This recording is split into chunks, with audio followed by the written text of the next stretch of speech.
Boa noite, queridos irmãos, queridos amigos. Estamos aqui dando início a mais um estudo no livro de Daniel. Sejam todos bem-vindos. Vai lá pegar a sua caneta, seu caderno e a sua Bíblia para acompanharmos o estudo hoje, a continuação do capítulo 11, a terceira parte desse estudo. E do capítulo 11 é um capítulo longo, cheio de profecias sobre reis, guerra de reis. E os acontecimentos se desenrolaram no passado e tem a ver muito com o nosso futuro também. Então é importante você estar sabendo o que este capítulo está dizendo. O livro de Daniel é um livro profético, um livro cheio de profecias, não é? E deve ser lido junto com o Apocalipse. Então, não tem muita coisa que está bem ligado um ao outro. E vamos ter uma oração antes de nós começarmos, para que Deus venha nos abençoar. Amém? Pai querido, nós agradecemos por esse momento juntos que vamos passar aqui estudando a Tua Palavra. Que Teu Espírito Santo venha nos trazer clareza e entendimento naquilo que vamos aprender. Que o Senhor venha falar aos nossos corações. E que o Teu sangue seja sobre nossa vida, o sangue de Jesus. Limpando nossas mentes, corações, para que ela esteja pronta para receber a Tua Palavra. Em nome de Jesus. Amém. Daniel capítulo 11. Nós vamos ler então alguns versículos desse capítulo de hoje. É muito importante que você acompanhe comigo a continuação.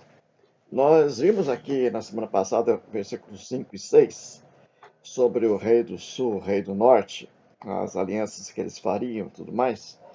Nós já vimos nessa profecia que está se referindo a dois reis, o rei do Egito, o rei da Síria, e na sequência o surgimento do anticristo.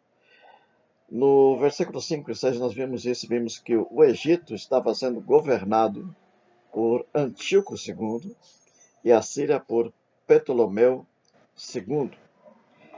O que nós vimos então foi que os dois reis eles tentaram um acordo de paz através do casamento de Antíoco II, o rei do Egito, com a filha de Ptolomeu da Síria, a Berenice.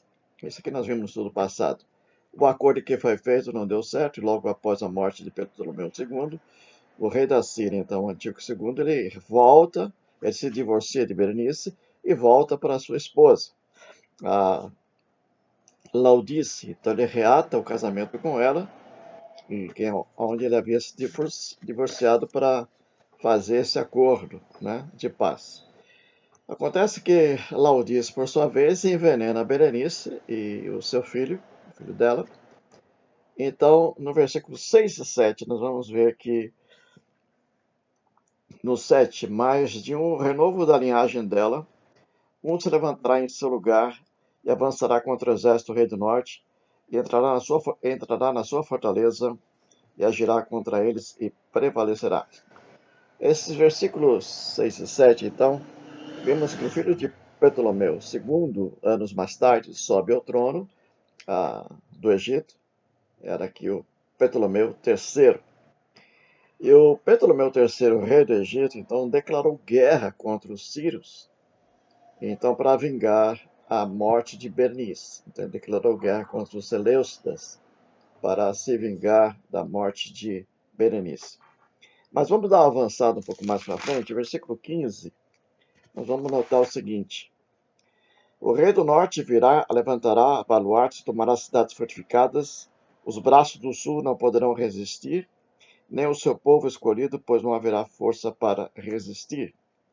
Então Ptolomeu III, rei do Egito, se estabeleceu em Israel, o versículo 15 e 16. O que vier, pois, contra ele fará o que bem quiser, e ninguém poderá resistir a ele, estará na terra gloriosa, e tudo estará em suas mãos. Então Ptolomeu III ele se estabelece em Israel, na terra gloriosa, chamada Terra Gloriosa, terra de Israel. E no versículo 17 que nós vemos o seguinte: resolverá vir com a força de todo o seu reino e entrará em acordo com ele e lhe dará uma jovem casamento para destruir o seu reino. Isto, porém, não vingará, nem será para a sua vantagem. O que aconteceu então? O invasor Antíoco III, rei da Síria, tentou então apaziguar as duas nações, o Egito e a Síria, ao casar a sua filha com Ptolomeu Epifânio IV, rei do Egito.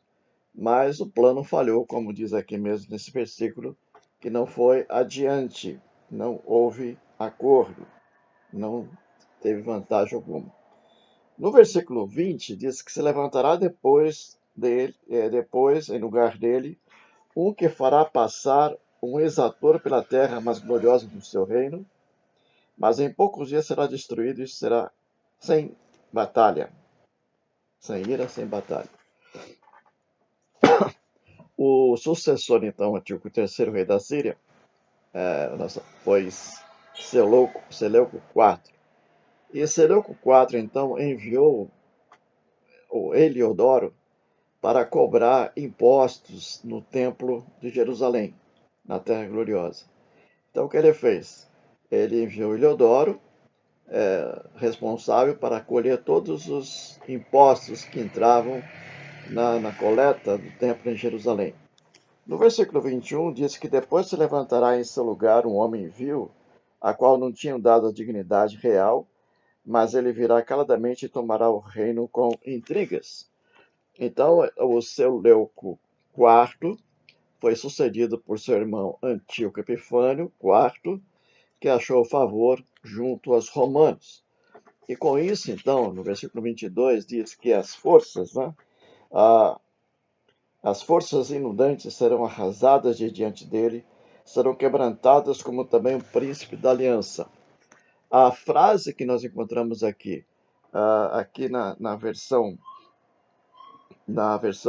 atualizada, forças inundantes, ou na outra versão corrigida, fala-se com os braços da inundação, se refere ao modo como toda a oposição contra Antíoco IV foi derrotada, de uma maneira tremenda, como uma inundação mesmo, varreu toda essa oposição contra Antíoco IV.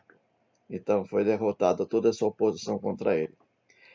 O príncipe da aliança ou do concerto, aqui no caso que nós lemos, versículo 22, a 22, as forças inundantes serão arrasadas de diante dele, serão quebrantadas, como também o príncipe da aliança. Esse príncipe da aliança, ou do concerto, pode ser o sumo sacerdote chamado Onias III, que foi assassinado por Menelau em 170 a.C. Alguns interpretam como se fossem então os romanos invadindo e matando então Jesus. Não é bem claro isso aqui, ainda não é. E no versículo 27, nós vamos encontrar aqui um versículo interessante. Também estes dois reis se empenharão em fazer o mal e a uma só mesa falarão mentiras, porém isso não prosperará, porque o fim virá no tempo determinado. Não é de hoje os fake news, né? Naquele tempo também já na política, ao sentar na mesa, eles já tramavam notícias mentirosas para desonrar o outro, para envergonhar ou para derrotar. Então diz que esses dois reis se empenharão em fazer o mal, e a uma só mesa falarão mentiras, porém isso não prosperará, não irá adiante. Porém, o fim virá no tempo determinado. Esses dois reis traiçoeiros eram Antíoco IV, da Síria, e Ptolomeu VI, do Egito. Então, o que nós vemos, eu quero aqui deixar uma palavra interessante, é que a traição e o engano constituem, então, um poderoso caminho de ruína, de destruição, para posicionar alguém acima de outras pessoas. É incrível como dentro de algumas áreas, né, corruptas, existe muito disso. É traição, engano, mentira. Isso é realmente um poderoso caminho para destruir, para levar à ruína e para posicionar alguém acima de outras pessoas. Então, para alguém se colocar acima de outros, galgar uma posição melhor, né? Ou pegar um determinado cargo, ele faz de tudo para puxar o tapete, vamos dizer assim, para se posicionar. Então inventa mil mentiras contra a outra pessoa, ele inventa tantas coisas erradas, a traição, pessoas que traem, né, a ele, então se torna inimigo. E nós vimos isso já acontecer dentro do nosso próprio governo, pessoas que eram bem aliadas do governo, de repente é, traíram, né, saíram. E, então é isso que acontece. E as mentiras, nós vemos constantemente os jornais, muitos deles falando mentiras, né, contra o governo. Então, para querer derrubar, para querer se posicionar acima desse que está governando. Então, nós vemos que essa história da traição e o engano, como nós vimos aqui no versículo 20, eles se empenharão para fazer o mal, e numa só mesa eles vão falar mentiras, porém isso não prosperará. Quando duas potências se empenham em alcançar uma posição ou uma posição superior, então desencadeia-se aí um processo de enfraquecimento e destruição mútua. Se destrói mutuamente, além de ser uma competição fútil. Então nós vamos entender que é Deus que detém todo o poder nas suas mãos. É Deus que põe, Deus que tira.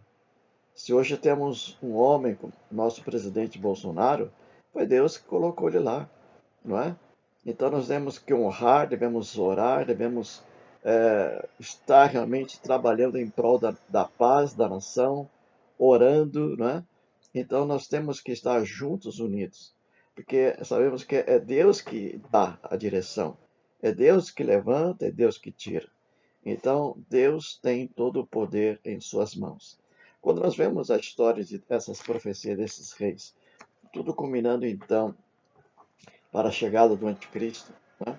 Tudo isso está acontecendo e foi preciso acontecer todas essas coisas para que chegasse a hora, o momento da atuação daquele que irá governar o mundo inteiro. Nós sabemos que está aí no ar, né, a nova ordem mundial, né? Temos também tantos outros movimentos que realmente querem assim impor alguém que venha governar o mundo, venha estar dominando o mundo. E sabemos que a Bíblia já fala sobre o anticristo. Ele virá com poder de fazer paz entre as nações. Durante 3 anos e meio isso vai acontecer. Ele rompe o acordo e depois impõe uma tribulação que nunca houve sobre a terra. A própria a Bíblia fala dos 7 selos, as 7 trombetas, 7 taças, né? E vemos que isso vai acontecer realmente. Então, tudo que nós estamos vendo no livro de Daniel, apontando para Apocalipse, nós temos que entender que toda a história Deus está realmente escrevendo. Toda a história Deus está no domínio. Toda a história Deus está realmente direcionando. Você pode ver mais tantas guerras. Foi necessário, sim. E nós vemos hoje que como nós temos, depois de tantos anos, né? E todas as coisas já acontecendo hoje. E as profecias se realizando hoje. E nós vamos encontrar aqui depois, versículo 28, vamos deixar para a semana que vem. O homem viu, né? Tornará para sua terra com grande riqueza, seu coração será contra a santa aliança. Ele fará o que lhe aprouver e tornará para a sua terra.